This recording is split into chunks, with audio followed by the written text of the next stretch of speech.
Hello and welcome to On the Agenda, a semi-monthly podcast by the City of Reno that quickly updates you on actions taken at the recent council meeting and checks in with various departments to keep you up to date with happenings within the halls of City Hall.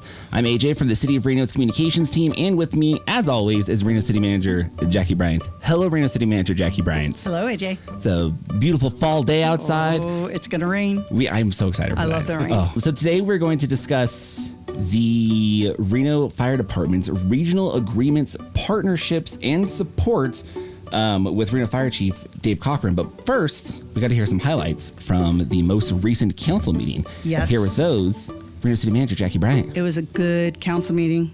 It was a quick one, but a lot got done, I feel like. 2:30 p.m. That's good. PM, not AM. It's like a record. No, it was great. We had a good day. Lots happened. One of the important things is council accepted a grant from the Nevada State Historic Preservation Office to support the creation of a citywide historic context report. This provides frameworks for identifying, evaluating, and managing all of our historic resources in the city of Reno. So I'm really excited about that. Council also heard a presentation from the Regional Transportation Commission on all of the transportation maintenance needs within the county and the Gwynn Center Bridging the Gap policy report with an update on current street and highway projects. One of the things that really caught a lot of the council's attention was that our fuel tax continues to decline. Why, you might ask? Well, because we have more efficient vehicles. People have moved to hybrid vehicles, and people have moved to complete electric vehicles.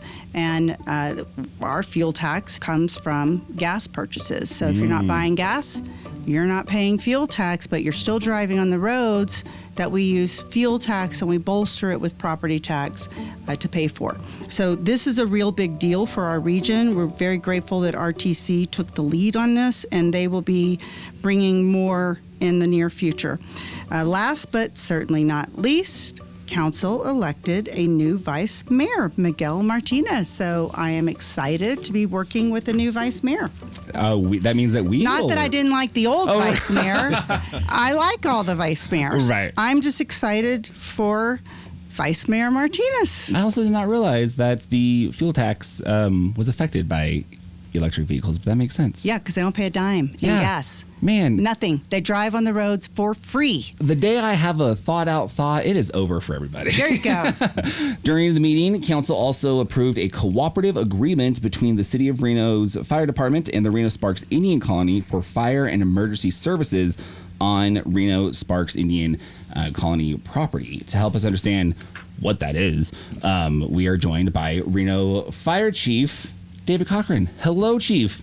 Hello, AJ. Thank you for having me back. Good to see you and Jackie again. For those who may not be familiar, let's start with the basics of this. So what does a cooperative agreement do? What does it include with the Indian Colony? So kind of generally, a cooperative agreement between fire agencies is just what it sounds like. We are going to pool our resources and cooperate in various ways at various levels to provide service to target community X, whatever that may be. In this case, we're talking about the Reno Indian Colony. Most people probably are aware, maybe they're not, that there are some tribal properties within the city limits. The tribe still has responsibility for those properties. So you see tribal police that patrol those properties. They provide various services like court services, and they need to provide fire service. The problem is those properties within city limits are they're not that large, and it's really not practical for the tribe to provide a full-service fire department. Luckily, there happens to be the Reno Fire Department right here. Right down the street. Right down the street. And we can provide those services, and we do. And we're happy to help out our cooperators like the tribe and partner with them. We provide a full-service, all-risk fire department. So whatever they need, whatever call they may run into, we respond as if it was City of Reno property, and then they just pay us for the time on an hourly basis for the calls that we respond to. Why are partnerships like this so important for fire and emergency services? Well, I give you one example with the tribe. It's just not practical for them to stand up a fire department that would have the capability that they might need to handle any type of emergency. The other thing is we're very aware of it in the wildland context here in northern Nevada. You get the large fires like the Davis fire, great example. That technically wasn't on Reno's property, but even Reno, the size we are, we couldn't have handled that fire by ourselves. So you have a cooperative agreement, which we do with the county, with Sparks, with some of the other agencies in the region, like NDF, BLM, Forest Service, so that we can, like I said, pool resources, send all the resources we need to mitigate an emergency like that.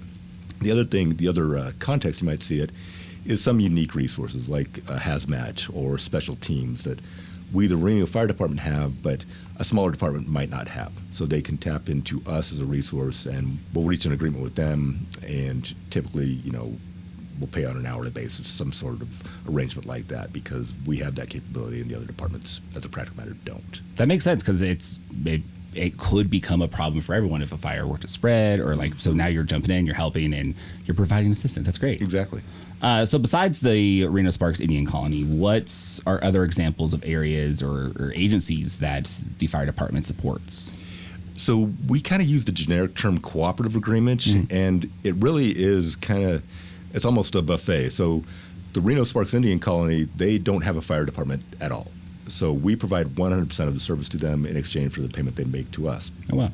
But you wouldn't necessarily call this a cooperative agreement, but we just took over fire service at the airport.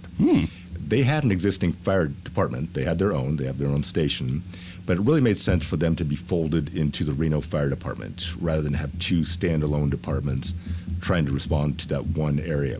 So we absorbed their 24 employees. We now provide all risk, full service fire response to the airport. In fact, I was just at the airport board this morning talking about that. They are very happy with that arrangement. So that's kind of an intermediate way. We took a fire department, combined it with ours, and now we cover both areas.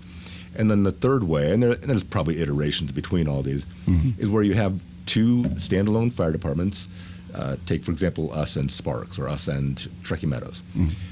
We maintain our own autonomy, but we have a cooperative agreement, and it may be mutual aid, it may be automatic aid, where the departments don't merge, they're not combined in any way, but they do respond across jurisdictional lines to provide service. For example, Reno providing to the county, or the county providing to Reno. Can you explain a little bit of how mutual aid and automatic aid agreements work in our region? Absolutely. So mutual aid, the defining factor, the differentiating factor is that for mutual aid, there needs to be a request. So we, Reno, say, okay, we have an incident that exceeds our capabilities, or we just need additional help for whatever reason. So we may call in one of our mutual aid partners, like Sparks or like Truckee Meadows. And usually it's pretty targeted. We need one engine, or we need two engines. Okay. The Davis Fire, we need everything you got. Okay. That literally is the request that's made, and we figure it out. Automatic aid doesn't take a request. You have a combined system, and you pre-program what the responses are going to be. So just to put random numbers on it, if we were going to go to Sparks and they had a fire downtown, which is their station one, they might send Sparks engine one, Sparks ladder one, but the next closest engine is probably going to be our engine one or our engine two. So automatic aid would send all four of those apparatus without making a request, because it's built into the system that we know these are the four closest apparatus, four closest resources. And that really is the most effective way to do it, where you have the resources automatically. Nobody has to think. It's already pre-programmed. You just enter the data for whatever call, whatever address, and the computer-aided dispatch system automatically spits out what you need, and you get the appropriate resource to the appropriate call at the appropriate time. So I'm going to kind of bring in something here that no one likes to talk about, particularly when it's safety involved. But there's a cost to do this, right? This is not for free. Absolutely. Talk about why we would need a cooperative agreement with the Reno-Sparks Indian Colony as opposed to, I don't know, the Meadowood Mall. Talk about the distinctions there. So the distinctions between, say, the Reno-Sparks Indian Colony and a commercial endeavor like Meadowood Mall, anybody else. The tribe has an obligation to provide service to its people, just like we, the city of Reno, under Jackie's leadership, have an obligation to provide that service to our citizens. Meadowood Mall, they have certain requirements to comply with the fire code, the building code, whatnot, that are targeted at safety, but it's not really a service thing. The other thing is, Meadowood Mall, they pay taxes. They get roads, they get fire, they get police.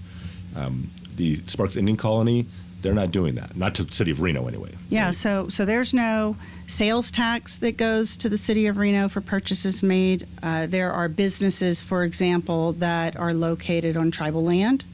And when you go to those businesses, you might pay sales tax, but the sales tax doesn't find its way back to the city of Reno or any of our local jurisdictions or the state because it's on tribal land. That's federal law. By the same token, if it's on tribal land, then there's no property tax revenue that is generated that comes back to the city of Reno. So in this case, the Reno-Sparks Indian Colony does not generate any tax revenue, so we need to have an agreement so that they actually pay for services. Commercial businesses within the city of Reno, they actually pay taxes, so they get fire service. Exactly. It makes a lot of sense because it's not as much as we would like it if things were free for emergencies. It's not free for emergencies. I wish. So along those same lines, our Reno Fire Department, which is paid for by City of Reno residents, you respond to calls that you don't get reimbursed for. So if there's an accident on I-80, for example, that is actually state jurisdictional road, but yet you're going to respond and take care of people. It is. We're going to put the full faith and credit of the Reno Fire Department behind that. We're going to respond whatever and do whatever is needed to be done. Reno PD is going to respond as well, but NHP is also going to respond. So from a law enforcement standpoint, you're going to see NHP, but from a fire standpoint, all you're going to see is Reno. Right. Looking ahead, how does the partnership with the Reno-Sparks Indian Colony align with the city's broader goals for regional service delivery and public safety? So our partnership with the Reno-Sparks Indian Colony, and I'll say the partnership with the airport is even a better example, demonstrates how when we combine those resources, we realize the efficiencies from those combined resources. So for example, at the airport, we combined dispatch. So there's one dispatch. We combined all the firefighters.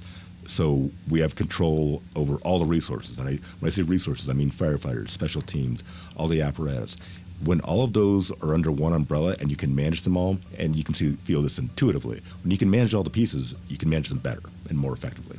So with that, sadly, Chief, we are out of time.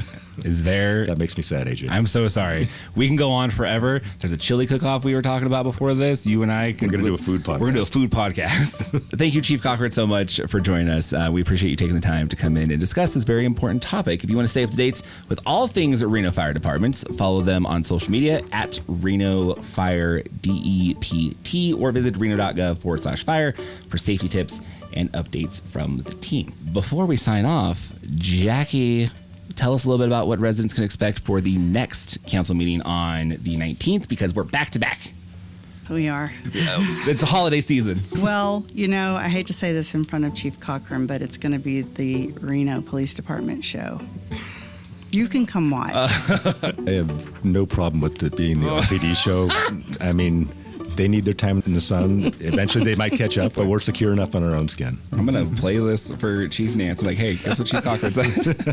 But RPD is going to be there. They're going to be talking about downtown staffing, like how many officers they have downtown. They're going to talk about roadway safety, specifically on McCarran Boulevard, which is not anyone? City Street. That's right, it's not. Who does it belong to? State. Good. You're winning the quizzes.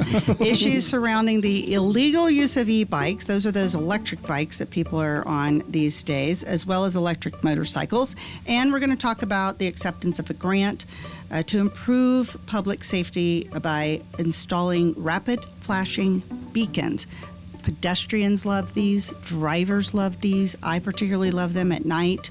And this is a grant made available by the State of Nevada Office of Traffic Safety. And we are very grateful to our State of Nevada partners. Stay up to date on all things Reno by visiting reno.gov. You can learn more about our meetings at reno.gov/meetings or sign up for our newsletter as well, the Reno Report.